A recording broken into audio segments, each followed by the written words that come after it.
Quand elle est arrivée ici, elle ne marchait plus.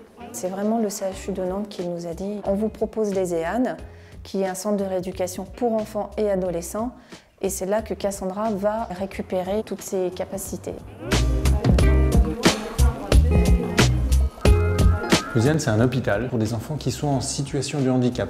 Et en fait, c'est un peu la filière d'aval des hôpitaux d'aigus, par exemple le CHU, qui procède à une intervention, quelle qu'elle soit, et où il y a besoin d'un soin de suite et de réadaptation pour ces enfants. On fait à la fois de l'hospitalisation complète, 55 lits et 30 lits d'hôpital de jour, où les enfants viennent à la journée.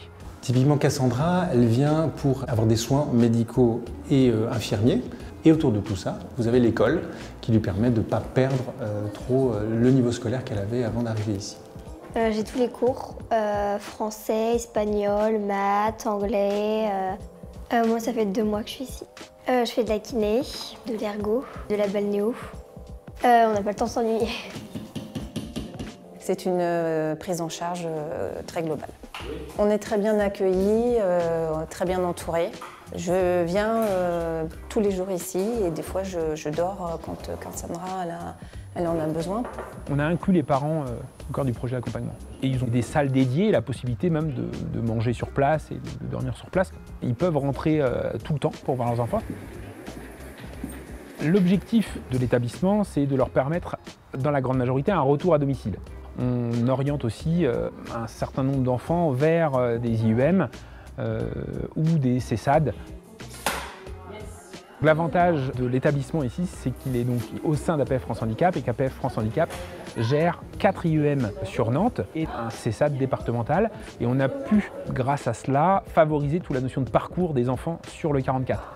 Ce sont les médecins des EHAN pour la grande majorité qui interviennent dans les IME, les structures médico-sociales d'APF France Handicap, ce qui permet d'avoir une connaissance fine des besoins de santé de l'enfant. Et on a aussi des partenariats forts avec d'autres associations sur le champ du handicap.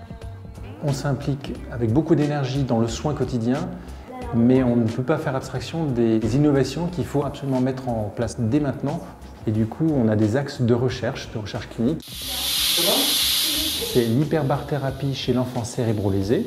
Il y a aussi un développement d'une orthèse tout à fait particulière qui est thermoformable, modulable à volonté. Ça, c'est tout nouveau, c'est le DPA, décompression pendulaire articulaire. C'est la première fois qu'on utilise ça chez l'enfant. Le but, c'est d'harmoniser la marche. On s'inspire vraiment de tout ce qui peut sortir d'intéressant dans le monde. Au début, quand je suis arrivée ici, j'étais en lit. Donc j'allais en kiné en lit, j'allais manger en lit.